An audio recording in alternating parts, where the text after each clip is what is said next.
2, 1, 0.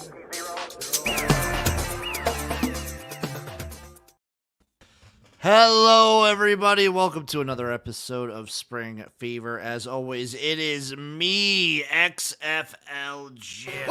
Fucking go! I am joined, of course, as always, by the one, the only, the incomparable, the man himself. It is Erik, a.k.a. Uncle Erik. There's just a lot of trying after play. We're trying to make some stuff happen, and they're doing a little extra pushing and shoving. We're trying to get our fucking job done. They're just... Damn right, Erik. You're just trying to get your fucking job done out here. What is up, brother? Oh, shout out NASCAR in the chat. We're feeling good right now. Right now, NASCAR, we're going to get into all the takes. We're going to get into all the takes from Week 9 of the UFL. We're going to give you all our takes for the upcoming Week 10, our picks, and our DraftKings lineup. But first, I do have to let the people know, Erik, that Spring Fever, like always, Erik, is brought to you by Royal Retros. The one-stop shop for the best spring merch! XFL, USFL, AFL, Royal Retros has it all. You just gotta go down in the link, click it, and use promo code SPRINGFEVER for 10% off. Royal Retros is the place to get all your best merch anytime. They have hats, they have shirts, they have jerseys, they have it all over at RoyalRetros.com. Promo code SPRINGFEVER. I'm not going to get a strike from my YouTube for that, am I? Erik, if it's under 30 seconds, you can eat my ass. Is that the rule? It's like 10 seconds, I think. Like 10 seconds, you're flat. That was long. Erik, so I've played that every stream that I do. Haven't gotten a copyright strike for that. The only time I've gotten copyright strikes, Erik, that you have to worry about is when I've played full fucking songs and like just blasted videos. Just blasted. Shout out Herb, my man. You guys got a nice dub. Everyone's feeling good right now. Erik, before we get into the full recap, it's quiz time for you, brother. Okay, brother. Do you I didn't know you were getting dude. Do you know who had the worst attendance in Week 9? Who had the worst attendance Week 9 of the UFL? The worst attendance. Hold on. There were games in Arlington, San Antonio, Memphis, and Houston. Memphis. Correct, 6,387. Houston, close second to bottom, 6,527. Arlington, coming up second with 8,545. And San Antonio, rocking with 11,839. Awesome. So I get, we'll have like, I think it'll be very poignant, and it's something we should do at the end of the season, to kind of look back at the season that was of the UFL, and then also maybe come up with things that we want to see for next year in the second season of the league. One thing I will mention that I've seen on Twitter and that I will like pause it every time, do better with the local marketing. That's a big reason why markets like Memphis and Michigan have struggled. Is the local marketing's not up to snuff. I mean, like, the amount of bars that are in a stone's throw from Ford Field are insane. I know that sounds like a beating. We hit this point every week. You know what I mean? But it's just like, but it's just common sense. It's if you just look at what the MLS did and just follow their, you know what I mean? Follow what they did. It's all fucking laid out for you. Michael does bring up a good point. Literally no other team besides San Antonio was like even like alive for the playoffs, like had anything to play for. Which, that probably does play something into it. Now, go ahead. It's quiz question number 2, Erik. Before that, NASCAR has a take. I wonder why the USFL and XFL didn't merge with all the teams they had. Probably because that would have been too costly and too shallow, I guess, of a player pool if you merge that many teams.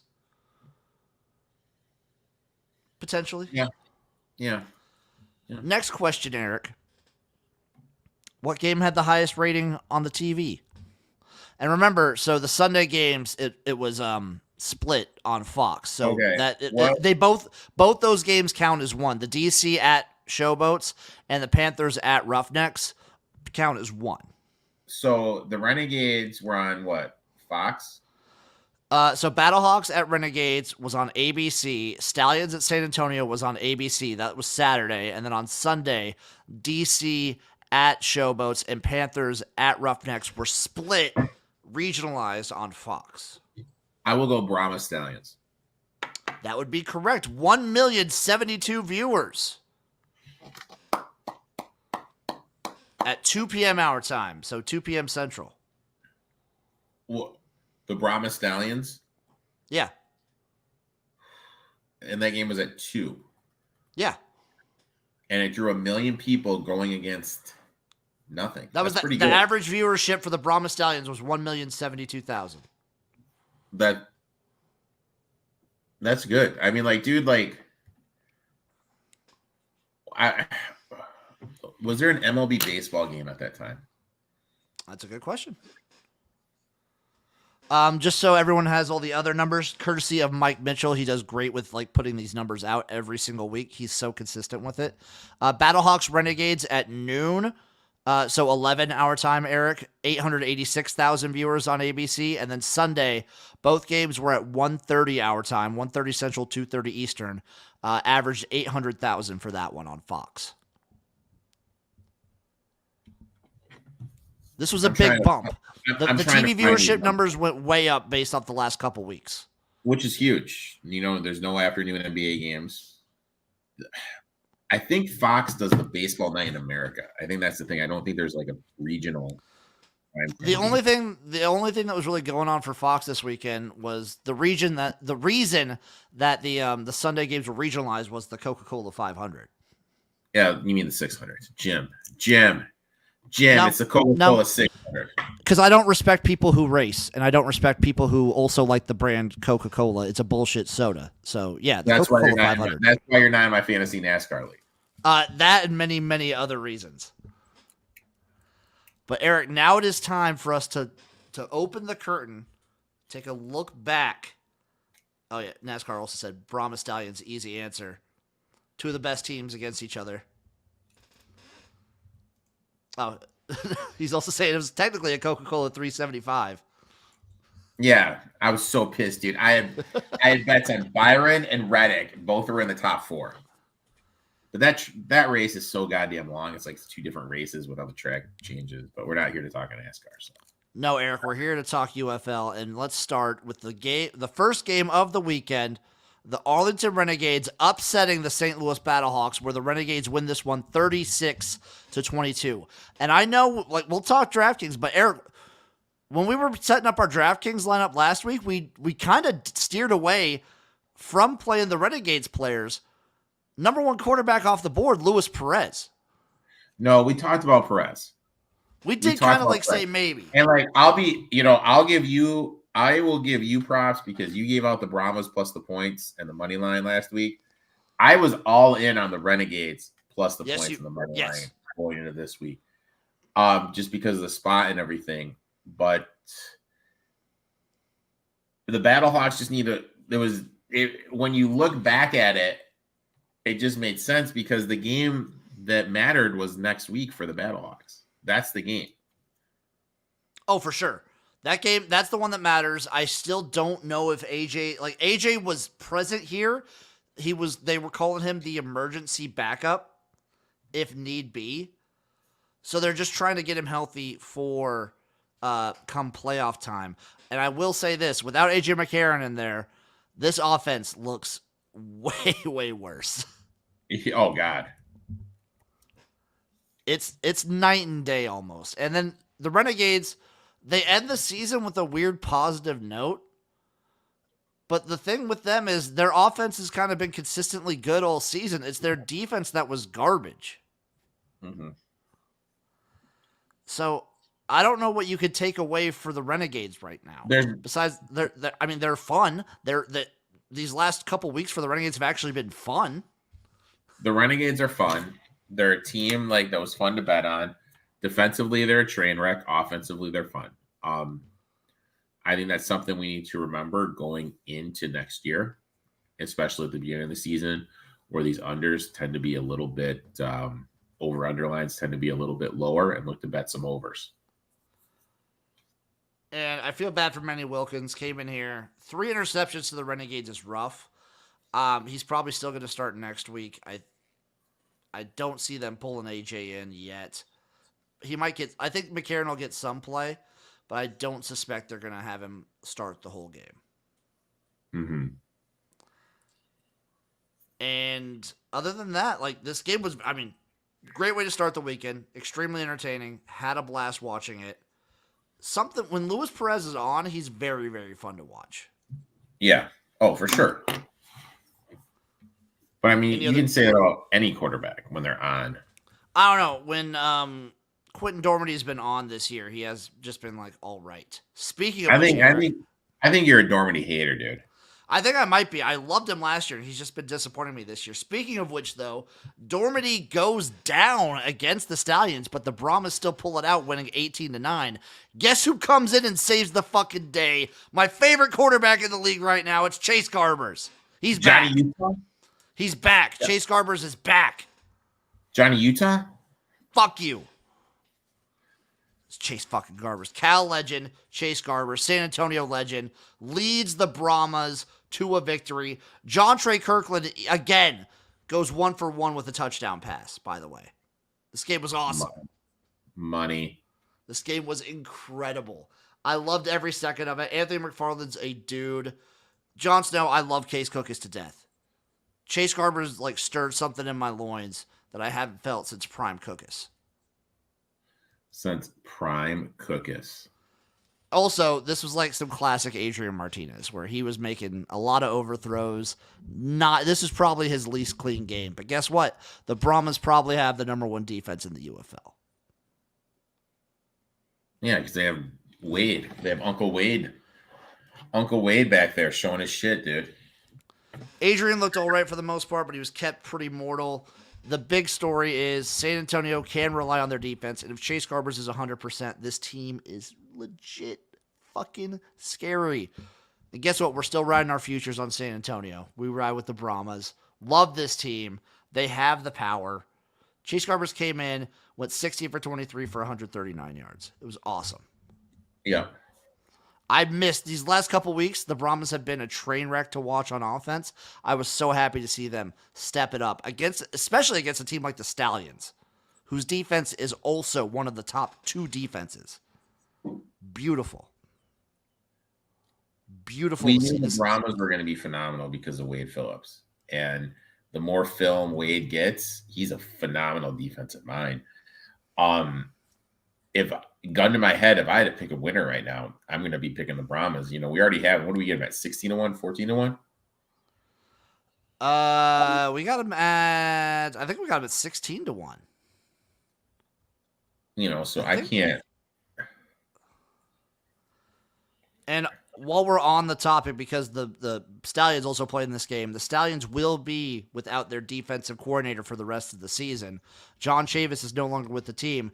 They have hired Anthony Blevins to help with the defense. He's going to be an assistant, basically an advisor. For those of you who might remember, Anthony Blevins was he kind of like took over. He was supposed to be the Vegas Vipers head coach before the merger happened. So when Rod stepped back last year after the XFL season, Blevins was coming in, and then they did the merger, and he got booted out. I like Anthony Blevins quite a bit. I like Blevins, too. So I'm rooting for him. The Stallions, interesting spot. Obviously, they're still going to be the favorite to win it all. They're still, like, overall a super well-coached and well-oiled machine. But besides that, good on you, Brahmas. Next up, Panthers 26, Roughnecks 22. This game, this one wasn't super ugly. Bryce Perkins looked all right. Danny Etling looked fine. The thing going with the Panthers right now, Erik, is in the UFL, and I get that it's only an 8-team league. They do have a losing record against teams above 500. Yep. And I'll be honest, I had the +4 in the money line with the Roughnecks. I thought the Roughnecks had every opportunity to win this game. The thing about the Panthers is, and you kind of were alluding to it, they don't really do anything good. No, I mean, their defense is legit good. They have a good kicker. This was I think I forgot their kicker. I think their kicker is good. Their defense is it's like fine. not the best. I think it's top 4. It's a top half defense. I say at And most 3. Like I think Bryce Perkins, if he would have been the starter from day one, this offense could be like actually dangerous. okay. I think Bryce Perkins is legit. I like where your head is with that. I don't really like, I mean, Danny Etling is whatever. I wasn't like huge on EJ Perry. I think Bryce Perkins, if he would have been in the driver's seat from day one, this offense would be legit scary because they have weapons at the receiver position. And they have so the thing about the Panthers defense is they have dudes on defense, but that overall, they don't have all the cohesive unit, but they have straight up dudes on defense. Straight up dudes on defense. For the Roughnecks, you were in this game. Nolan Henderson looked really good. Leads your team in rushing, leads it in pass. He has 2 touchdown passes and 66 yards rushing. Which is good numbers. They did what I've said all these teams should do that are out of the playoffs. Start your backup, see what you have. Nolan Henderson is a guy that could do something in this league. Oh, for sure. 100%. Chris Mason chiming in. Panthers peaking right now. They have looked better each week. I'll give them that. But I don't know. Looking back, the only team with a winning record they've beat this season was St. Louis week 1. Which isn't that good. Which is, yeah. So, I don't know. Maybe some people might be saying Panthers on fraud watch. Are we calling fraud watch, Eric? Possibly. We're calling a possible fraud watch on the Michigan Panthers. Possibly. Last game. This is one of the ugliest games until the fourth quarter that I've ever this game. The score does not do it justice. DC wins 36-21. My word, this game was ugly. Jordan Ta'amu with 2 interceptions that were 2 really bad interceptions. Josh Love looked awful. No Case Cookus. This game was it made me want to vomit. I was watching this with Chase on Sunday. Uh-huh. we both got this one, I think, because they were both happening at the same time, and this one was just bleh. NASCAR chimes in. If the Panthers played as good as they did in week 1, they could still be contending. I mean, possibly. Week 1 was like a clusterfuck for everybody. DC, though, I mean, their defense has stepped it up. Jordan, I don't know about Jordan Ta'amu, dude. We talked about it too much now. He's mid.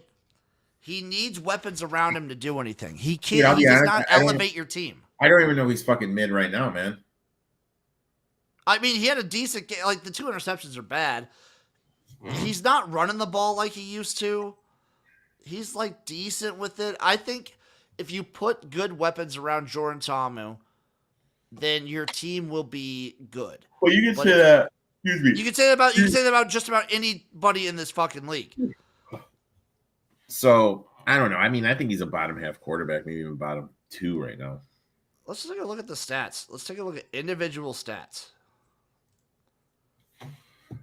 Eric, take a quick guess. Who leads the league in passing yards? You should know. AJ McLaren.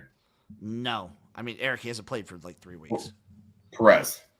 Yeah, it's Luis Perez. Luis Perez with 2,094 yards. Next up is Jordan Ta'amu with 1,627. But, so Jordan Ta'amu, Eric, 13 touchdowns. Yep. 9 weeks. Okay. 9 interceptions. Ooh. Yeah, he leads the league in interceptions. Excuse me, that's not good. Yeah, 9 weeks. That's not good at all, my friend. Yeah, it's not a good look. Best for interceptions is actually, I mean, these are all backups. Chase has only played 4 games. Chase Garbers. Mm-hmm. Yeah. He only has 1 interception in 4 games. Let me see where Perez is at. Perez in 9 games 2 interceptions. Okay. AJ McCarron, 3. Wow. That's still You really can't good. you can't go with the friggin' Michigan quarterbacks because they all split time, so it's hard. Adrian Martinez has 3. Mm-hmm. The only one that Case Cookus has 4 in 8 games, so he averaged about half an interception a game. The only one that comes close to Jordan Ta'amu is Quentin Dormady, who only played 6 games and had 6 INTs. 1 per game, my friend. 1 per game. The other stat we look at every single week, Eric, it's week 9. That means, of course, we are looking at the Memphis Showboat sack rate through 9 weeks. 38 sacks allowed for the Memphis Showboats. Jesus. Averaging about 4 sacks, a little over 4 sacks a game. Meanwhile, the Renegades offense is legit good. 14 sacks allowed. That's pretty good. That's like actually pretty good, dude. They're 14, Brahmas are 15, Stallions are 17. That's actually like really, really good. Yeah, like the Renegades offense, it just baffles me how bad their defense is. Again, the Battlehawks continue. They are atop your league in scoring offense, and you're atop your league in. They're not the top of your league. The Brahmas are your top of your league of scoring defense. Adrian Martinez does have the most rushing yards. Yep. He's the MVP of the league right now. He's got to be, right? Oh, 100%. 100%. It's got to be. Eric, who's your coach of the year? Wade Phillips. He did take a Brahmas team who was like bottom half of the league in the XFL last year, and now they are the number 1 in the XFL conference. Yeah. Playoff spot, just beat the only team to beat the Stallions. Watch out. You know what I'm saying? Like, Watch out. That's something, dude. And now, Eric, let's look ahead to Week 10, the last week of the regular season for the United Football League. Panthers versus Stallions. Stallions are 8-point home favorites, over under 43.5, plus 320 on the money line. This game's tough for me. This game means nothing, and I took a look earlier. It looks like potentially Michigan might be resting players. This game means absolutely nothing. So with that being said, what do you do? Under. We're all in the unders here, my friend. Big under here. With that under, I maybe take a shot on the Panthers, but no, I probably just like the under. This game will be ugly, but I'm hoping it'll be ugly in a fun way. This game will be ugly. Lots of backups. Both teams want to be healthy. Stallions may give their ones a little bit more run after losing to the Brahmas. I don't think they will, though. I would play the first half under and full game under here too. Yeah, if we see starters, I wouldn't be surprised to see them for like first and third quarter. Really? Or for a drive or two. I could see a drive or two, but I don't think they play past the first quarter. No, I think probably just a drive or two. I could see them like coming out for another drive at half, but that's about it. That'd be like at most. Yeah. Up next, it sucks that week 10, there's really only one game that I'm excited for, and it'll be the last game, but I'll tell you, we'll get into that one. Actually, no, I'm excited for this one too. Battlehawks hosting the Brahmas. I don't know if DraftKings messed it up on your side, Eric, but DraftKings definitely has it messed up here. Never mind, they fixed it. Battlehawks hosting Brahmas right now. Oh, they got rid of my lines. What happened? What did they do? Eric, I lost my lines. Brahmas Battlehawks are bet online. I got it right here. Battlehawks minus 2.5, over under 42.5. This game does mean something. Chris Mason chiming in. If AJ plays, they win. All signs are pointing to AJ playing a little bit. Yep. He was an emergency starter last week. Emergency backup. I assume he'll still be in like an emergency backup situation. He'll get reps. They're going to get AJ in there. He has to get some reps before the playoffs start. They're going to get him some. how much do the Battlehawks want the home field advantage? Versus how much do you want to make sure AJ is 100%? Well, obviously they want AJ to be 100%. That's like the biggest one. But I mean, the thing is, if he's fine, he's going to play. If he is fine, he's going to play. But I think even if he's not 100%, they'll get him in for a couple drives. Yeah. I don't know, man. Like, you got the Brahmas just coming off finally beating the goddamn, you know what I mean? It's true. Battlehawks have looked rough, but I just don't trust this Battlehawks team without AJ starting. Yeah. If anything, if you're smart, probably stay away. I think this will just be a very good game. Brahmas Battlehawks was a pretty good game last time. I think this will be a good game. Uh-huh. I'm excited to see how it works out. I'm excited to see who starts for the Battlehawks. And if AJ does start, I'm excited to see how this offense looks. Kind of like getting back into it. Chris is kind of right. Brahmas are peaking right now. And we get a quote unquote playoff preview on Saturday, which I'm kind of excited But about. I mean, like, in games like this, I lean under. Obviously, you made a good point. How much does playoff advantage? Home field manage. How important is home field? How important is it to the Battlehawks? Obviously, you don't want to show too much, but if you want, you know what I mean? Because Wade is so smart, you don't want to go out there and show too much. So I agree with you here, Jon Snow, but like if AJ's not 100%, I don't like. If he's not 100%, he's not 100%. And then you have a backup quarterback who's not that good, but Battlehawks, best home field in the league. Brahma's letdown spot after playing the Stallions. For me, this is just a pure stay away. I want nothing to do with this game. I hope one team gets utterly blown out, and then that's the team I'll back in the first round of the playoffs. Also, Garbers is still like coming off of his injury too. He only played like a couple. Yeah. Like he got in because Dormany got hurt last week. NASCAR, what do we think of the Defenders? Well, guess what? That's the next game we're doing. Renegades Defenders. Defenders are 3-point home favorites against the Arlington Renegades on Sunday. Over under 46.5 plus 130 on the money line for the Renegades. Erik. Over. Yeah, probably the over. I mean, this will be kind of a fun matchup. These teams aren't playing for anything but like to get film out and have a good time. I'm excited for this one. The Renegades games for these last couple weeks have been extremely excited. Jon Snow's on Renegades +3. I don't hate it. They seem to be kind of peaking randomly now. I definitely don't hate it. I'd probably bet the over. I like the Renegades +3. And this game will be fun. Two spring football legends in Jordan Ta'amu and Luis Perez. It'll be an exciting game. Both offenses should feast. Yep. Oh, I should get contacted to do a halftime show for the UFL. You should.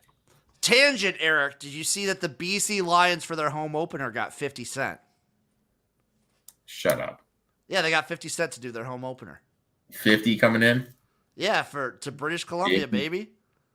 50 coming in, gonna bring it. I think they're gonna sell out. I think they might sell out week 1. I mean, dude, of course, dude. You got 50 playing, man. And Vernon Adams. You got 50. Erik, last UFL game of the weekend, of the season. Houston Roughnecks, Memphis Showboats. Roughnecks -2 on the road, over under 44.5, plus 120 on the money line. Erik, do you think these teams are playing for something? No. You would be wrong, Erik. The winner of this game gets first picked in the draft next year. Oh, really? Yes, sir! I didn't know that. The winner of the Roughnecks Showboats, the two worst teams in the league, the winner gets to pick first in the college draft.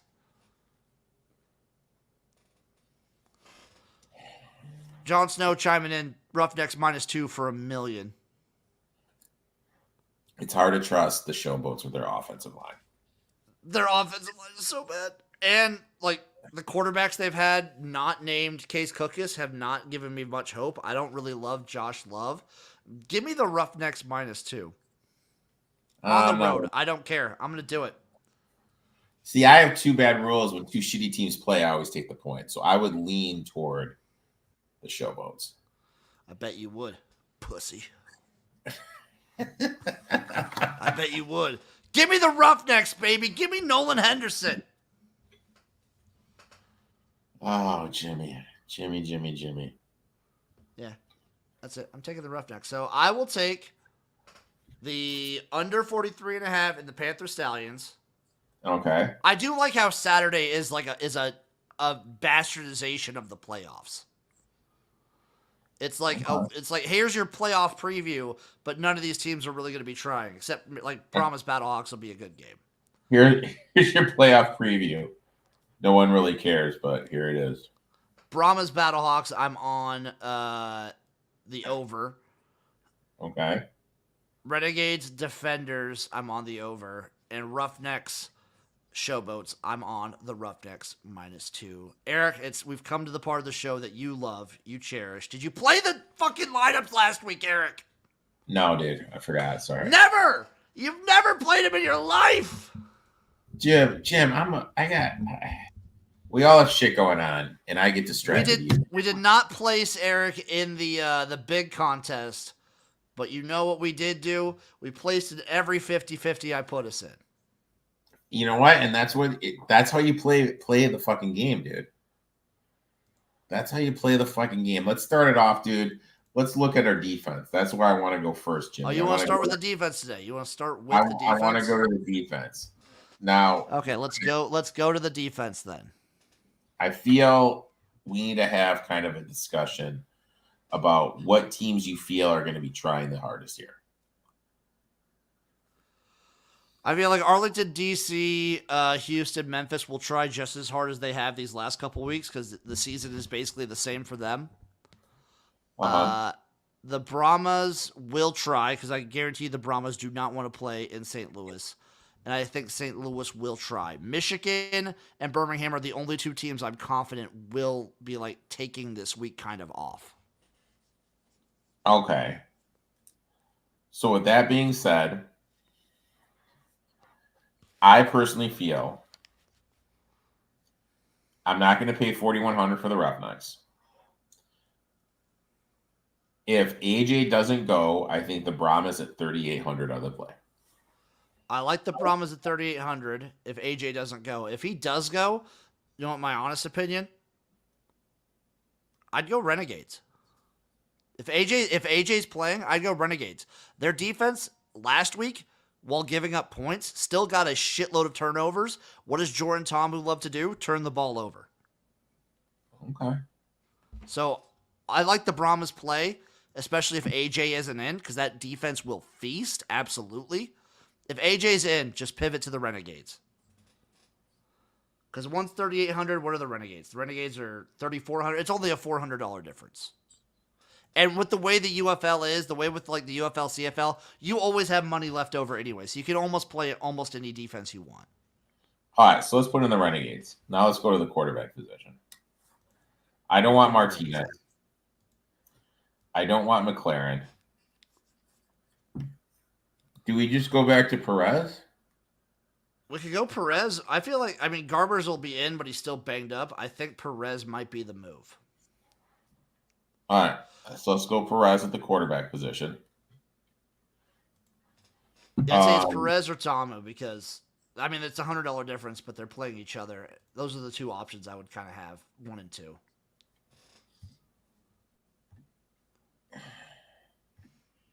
Running back again is tough.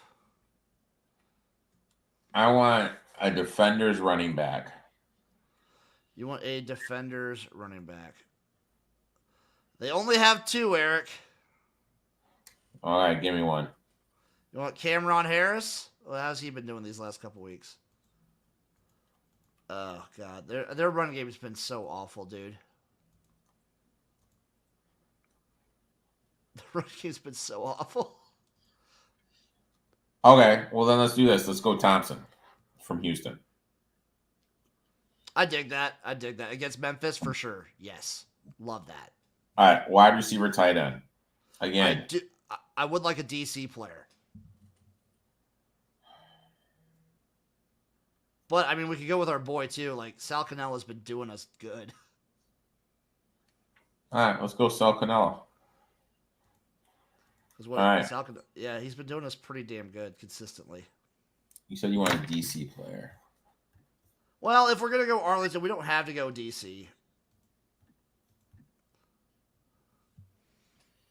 All right, let's go Harmon. What's Harmon been up to?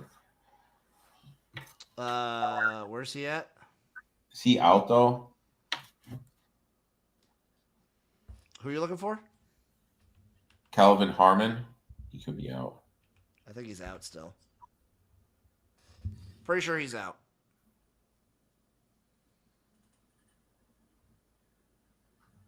Yeah, he's out. God damn it.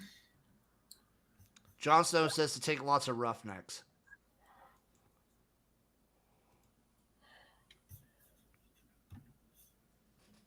So we can either go Chris Rowland or Ty Scott.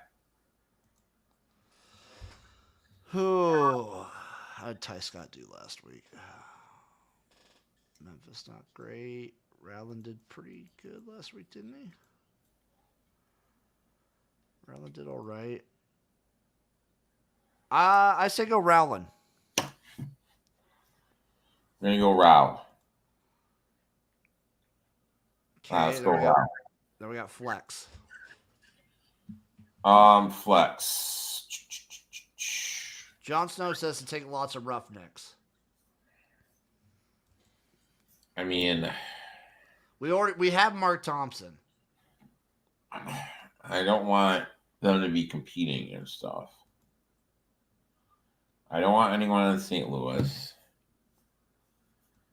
We already paired Perez with somebody. Do we want anyone? Do we want like one person from San Antonio, St. Louis, or Michigan, Birmingham? Do we want anyone in either of those games? No, because we don't know what's going to happen, though. That's the thing. It's fair. I mean, I think the Brahmas are going to try. Would you agree? I agree. So with that being said, which Brahma player would you like? Oh, baby.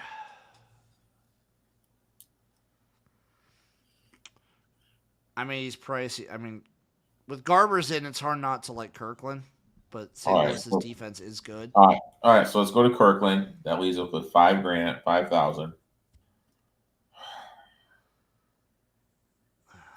He was really good. Jon Snow says to take another running back.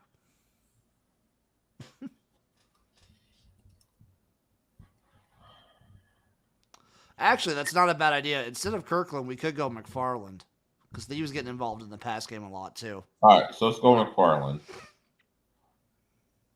Because he had 6 targets last week, 5 the week before, 4 before that. He does get targeted a lot in the receiving game too. All right, let's do it. Let's go him. Okay, McFarland, we got one more option. And $5,800 to spend it with.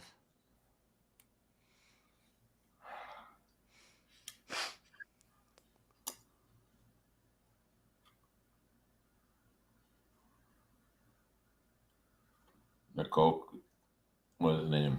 Samson. Were you looking at Samson Nakua? Yeah. Potentially. That's not a bad one.